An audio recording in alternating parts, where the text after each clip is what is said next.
TAU workshop? TAU workshop is kind of a plan or a program that runs for more than 10 years, bringing in professors to Israel, professors from all over the world who do teach the Palestinian-Israeli conflict and Israel and the Middle East at large. And this workshop is adjusting the curriculum at the agenda with which to make people teach about the Middle East.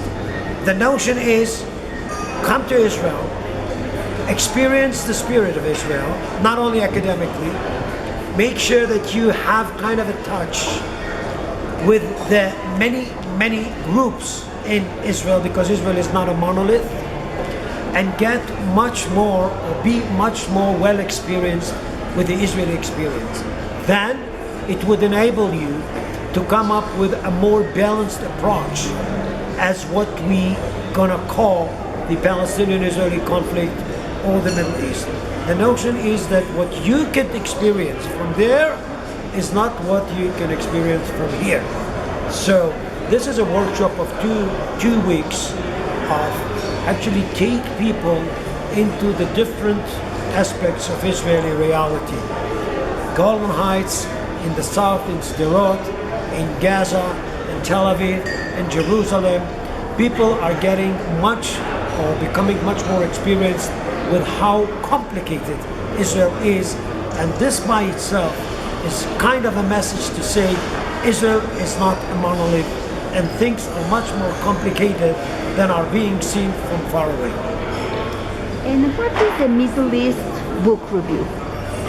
Middle East book review is something by which to, as I said before, adjust our curriculum, the way we teach the Middle East, with the changing circumstances, to make sure that we are not stick to the notions of the 20th century and be very, very frozen with our approach to what's going on in the Middle East.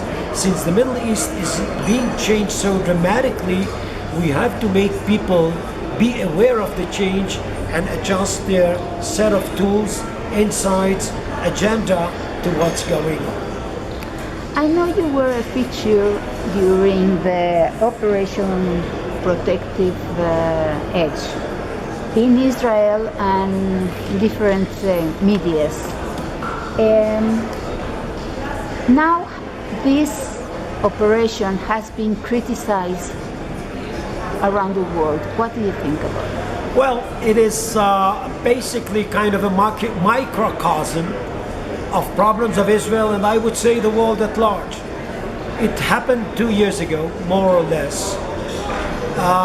It is the Hamas in Gaza who opened up with kind of a bunch of fires being fired and rocketed at the south of Israel, at innocent civilians, and it actually escalated into sort of a war of 50 days. Now, what the problem is?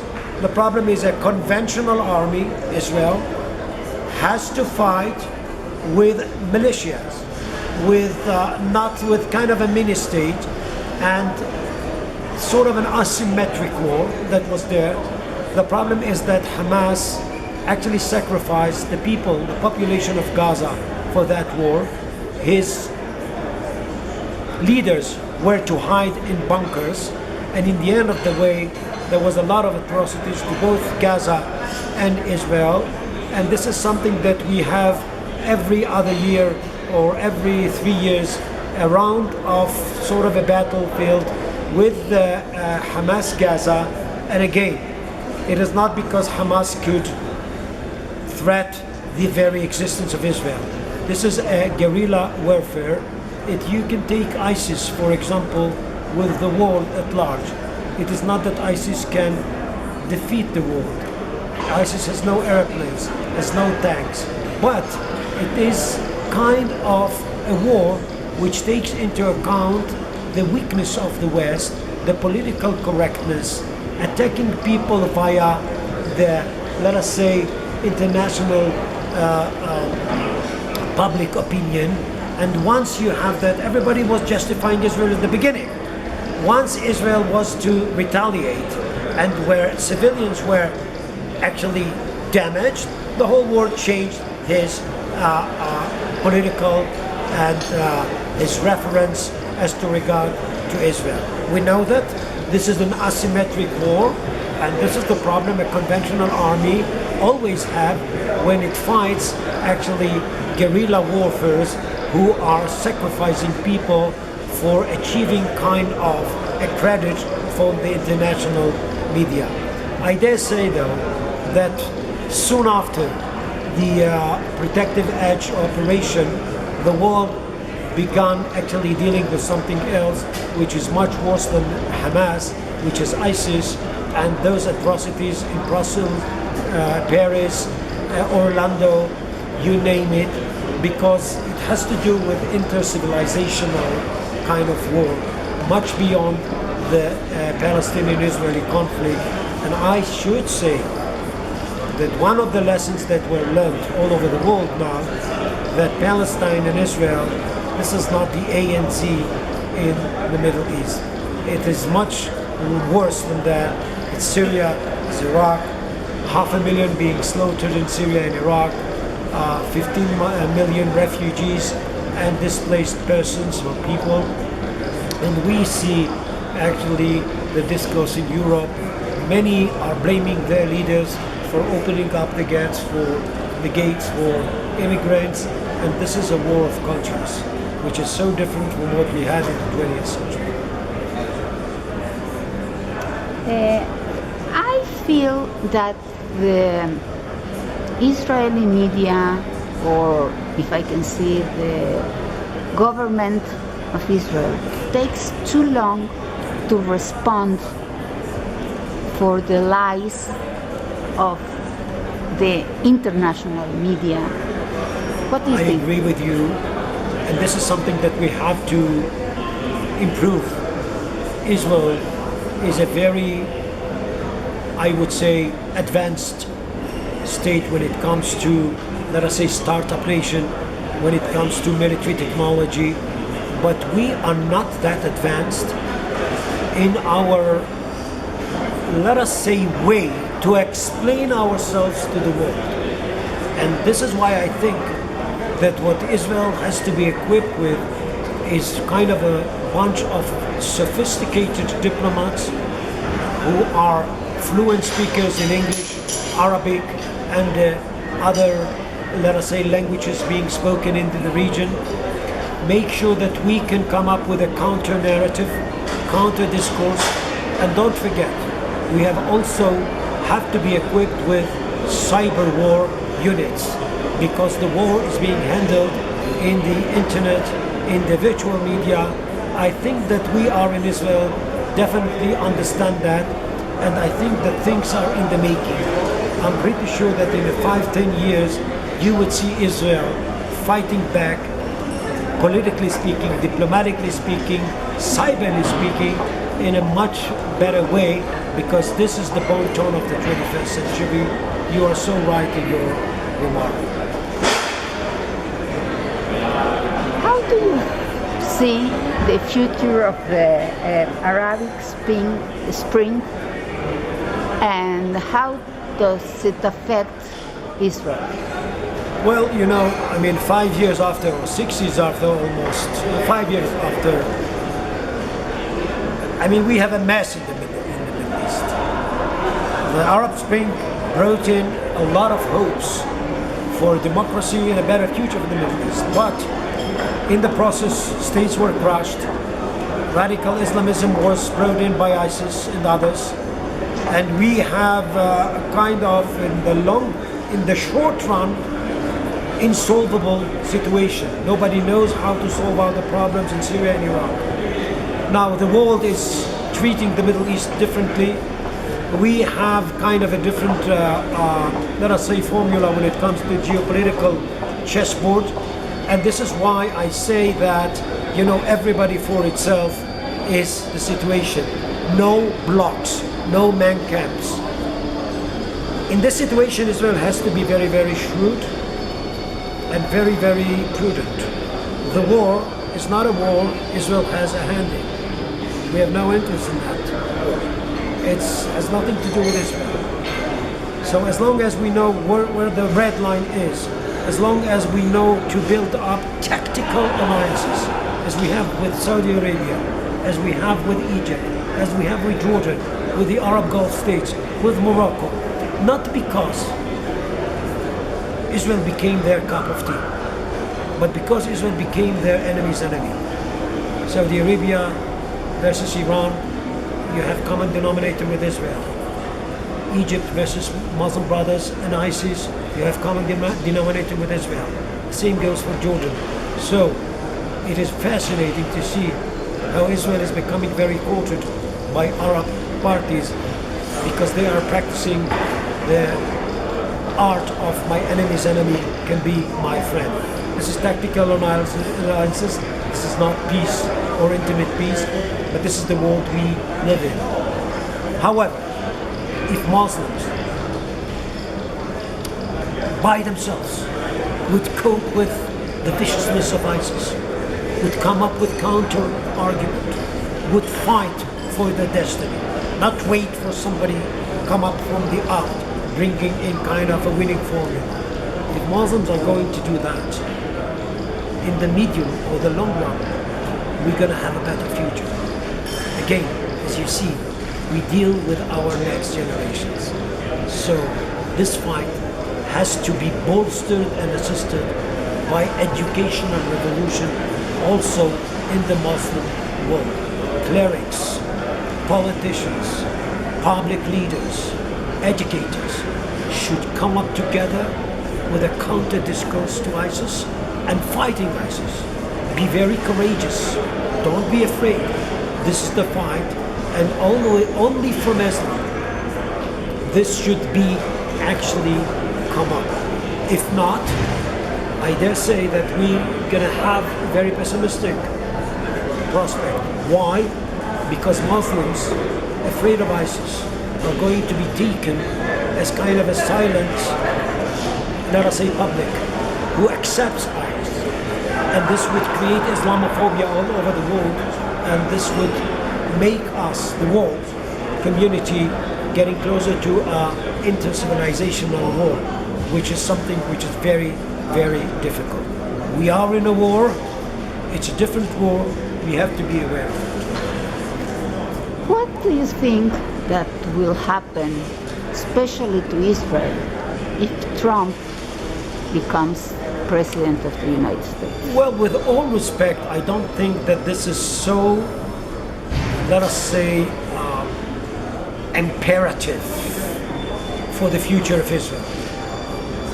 America, United States is our ally, and we should respect both Trump or Clinton. We cannot actually antagonize the president, the next president of the United States and the United States. But what we have to stick to is Israel inside. What I try to tell you is that we are not the main problem in the Middle East. We are not public enemy number one. Everybody knows that. You would find some professors here and there that would still argue that Israel is the nemesis. But this is not the case. We have to be prudent, as we said before, and modest. And we have to speak to our next generations. Make Israel be more cohesive. Make Israel know that this is the only state for the Jews all over the world. Only state. And remember, we are not that many. Even in 100 years, 200 years, if we have an optimistic view of Jewish and democratic Israel, which I do believe that we should strive for that, we are still few and we are still little in terms of geography and democracy. So we have to stick together to be several steps ahead and make sure that we know actually what the Middle East is, what the world is. The other thing we should do is to bolster our relationships with the Jewish diaspora. We have to make sure that this connection is not just by name, it is also by ideas, and we have to make sure that our universities are coming up with programs with the Jewish diaspora, faculty exchange, student exchange. We have to make sure that the Jewish diaspora looks at Israel as a second home, and Israel looks at the Jewish diaspora as an extension of Israel. Only by that we should secure the future of Israel. We need the Jewish diaspora, and the Jewish diaspora needs Israel because this is the national home for the Jews. What do you think that is the basis, or I don't know how to say it, the basis for the reconciliation between Turkey and Israel? This is the Middle East in its full flower.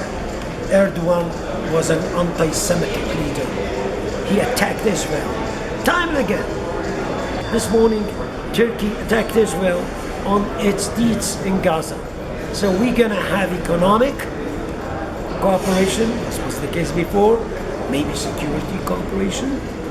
But in order Turkey to stay there as kind of a leader of the Muslim, the Arab world, or whatever, they should criticize Israel for its deeds versus the Palestinians and be presented as the guardian of the Palestinians.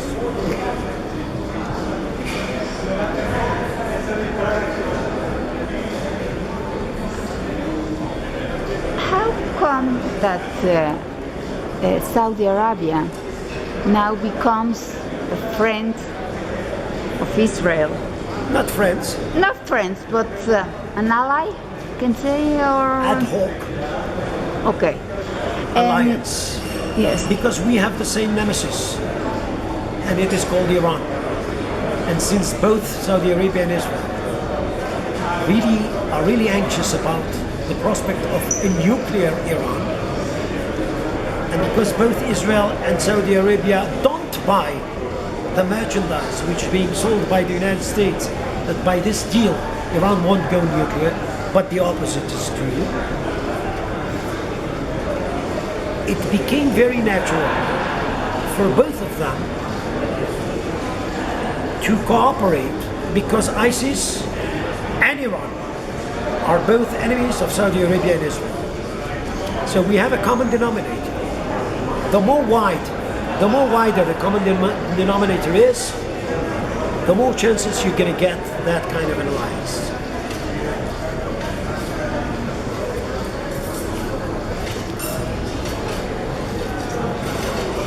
I heard that I think today Assad attacked the Kurds. Yeah. And the Kurds are against ISIS. So how come? This is the mess. This is the confusion. The Kurds are against ISIS. Kurds are against Turkey. Turkey is against ISIS, and all of them against Bashar. You don't have camps. You have everybody actually struggling for himself. And because of that, the chessboard was changed. So you have many tactical alliances. Many my enemy's enemy can be my best friend. And this is why he attacked Kurds, because he is afraid of Kurds coming with autonomy in Syria at the expense of Greater Syria. I know that the United States are taking out from Turkey all his nuclear weapons or whatever they have, and they are taking it to Romania. What do you think about it? Well, this is kind of a lip service, you know what I mean? Something by which to show that you are going to lessen the amount of violence. But this is just tactics. If you would like to really solve out the problem which is insoluble at this stage, in Syria and Iraq, you have to come up with a Marshall Plan, job opportunities to people, educational revolution, get rid of ISIS, come up with a Muslim cap that would come up with a counter-narrative. This is something that really needs a very powerful world. This is not something that we have now. What do you think about ISIS? Is there going to be a time when the world will be able to get rid of it? Well, listen, ISIS hasn't got airplanes. ISIS hasn't got tanks. So he's going to be militarily defeated sooner or later. But how you're going to defeat his notions, his ideas. This is not a war which is to be referred to only in the military conventional lens. It's an ideological. And you have to do war of ideas. And you have to ask yourself, where is your counter-narratives? Show me your cyber war units. Show me your new, let us say, diplomacy.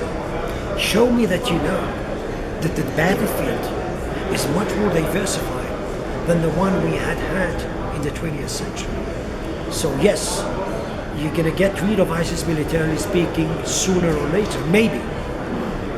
But this is not to say that you're going to get rid of ISIS notion or idea, because you are going to have another mutation in no time taking place of ISIS. Do you have something else to tell us to our lectures? Do you want to say something else? I think that we are in a very changeable world. Globalization was to promise us a very, let us say, peaceful world with a lot of tranquility. People do talk to each other, compact village, whatever. I think that what we got is almost the opposite. Everybody is well aware of his primordialism, one-time identity, a lot of frictions between communities in Europe, in the United States, definitely in the Middle East. And I think that we should start thinking of ourselves in a different way in order to make this world much better for our next generations.